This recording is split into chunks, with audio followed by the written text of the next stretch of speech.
제대로 모르는 게 문제, 첫 번째. 개념을 모르는 게 문제. 두 번째, 알아도 효율적이고 효과 있는 연습과 훈련을 꾸준히 못해서 실력 향상이 안 되는 거거든요. 제가 도와주는 건 그거. 어차피 연습을 혼자 가서 못 하시는 분이라고 하면 사실 제가 이런 레슨 프로그램을 강요하진 않아요. 제가 하는 방식은 따로 있어요.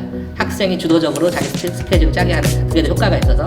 어쨌든 그래서 제가 생각하는 퍼팅 능력이 굉장히 탁월했다고 이제 그 이야기된 선수들 중에 어느 일정한 시기가 지나면 퍼팅 때문에 굉장히 고민을 많이 하게 되는 경우를 보게 돼요.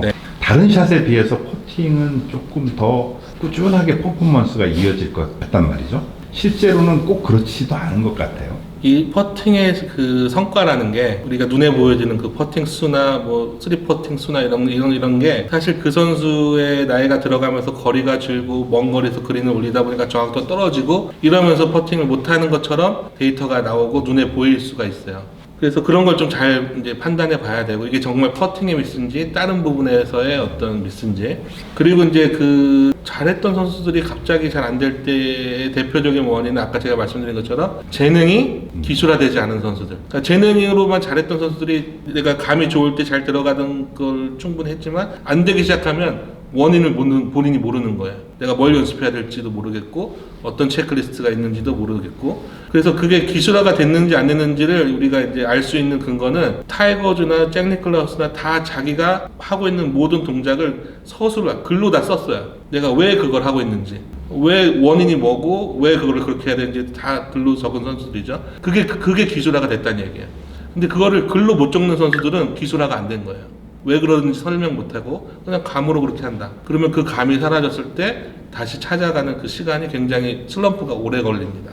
톱 수준의 그런 그 정상급 골퍼들에 대한 레슨도 하고요. 일반 아마추어들도 레슨을 하시는 걸로 알고 있어요. 이 가르치는 입장에서도 이제 접근하는 방법이 조금 다를 것 같은데요. 이 성과가 나타나는 시기나 효과의 특징이나 이런 것들도 좀 차이가 있을 것 같아요.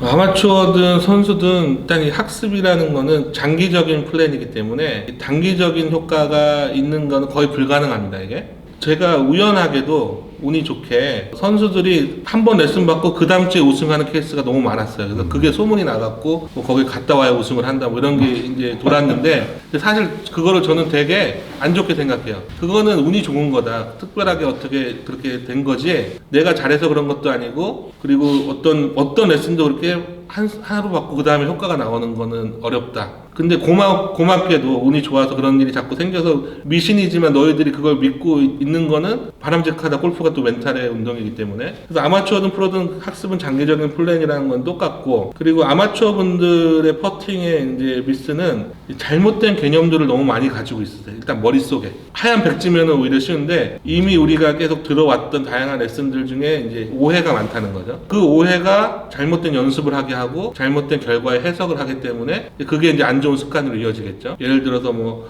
퍼팅을 할 때 공은 눈 아래에 있어야 된다. 우리가 그냥 흔히 듣는 기본적인 고정관념들이 있죠. 그립을 약하게 잡고 부드럽게 잡고 뭐 어깨로 해야 되고 뭐 다양한 얘기들이 있는데, 이런 것들에 대한 개념 정리가 일단 양쪽이 다 똑같아요. 선수든 아마추어든 올바른 개념을 먼저 알게 해주고, 그러기 이전에 질문을 많이 하면서 어떤 걸 가지고 있는, 어떤 생각을 가지고 있는지를 먼저 많이 들어보죠. 그래서 거기서 이제 핵심적인 거가 완전 오해를 하고 있다 그러면 그런 걸 정리를 해주고, 그리고 물론 당연히 선수들은 기본적인 어드레스 자세나 뭐 채 잡는 거나 이런 거에서 큰 문제가 없는 경우가 많겠죠. 근데 아마추어들은 아무래도 볼 위치, 채 잡는 법, 몸의 자세 이런 거에서 해결이 되면 크게 달라지는 경우가 많아요. 그거 기본적인 것 자체가 잘 안 돼 있어서. 선수들은 이제 기본적인 것이 틀어져 있는 경우도 있지만 대부분 이제 테크닉을 배우고, 그리고 기술을 어떻게 성장시키는지에 대한 훈련 방법, 그것들을 이제 적용하면 이제 그거를 연습해 가면서 본인이 이제 스스로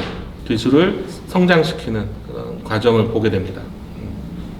퍼팅을 좀 잘하고 싶은 사람이 어떻게 그 훈련 프로그램을 짜서 어떻게 지속시키라고 권하고 싶으십니까? 일단 티칭과 코칭으로 나뉘는데요. 일단은 3번이면 3회면은 50분씩 3회면은 티칭은 끝납니다.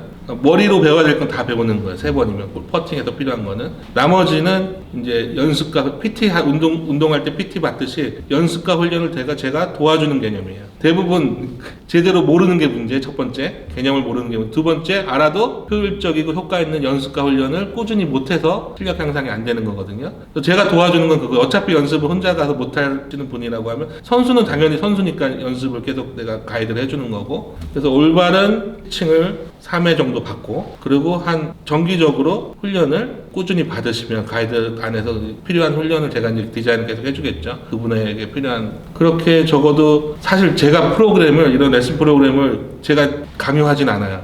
제가 하는 방식은 따로 있어요. 학생이 주도적으로 자기 스케줄을 짜게 하는, 그게 더 효과가 있어서.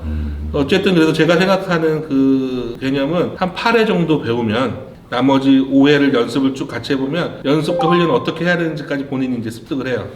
그 이후에는 본인이 의지가, 도대체 나 의지가 약해서 누가 옆에서 시켜줘야 된다. 그러면 이제 쭉 하는 거고요. 본인이 원하는 시간까지. 아, 나는 이제 이걸 가지고 일단 열심히 해볼 수 있겠다. 그러다가 또 뭔가 잘 모를 때 다시 와보겠다. 뭐 이렇게 나뉘어지겠죠.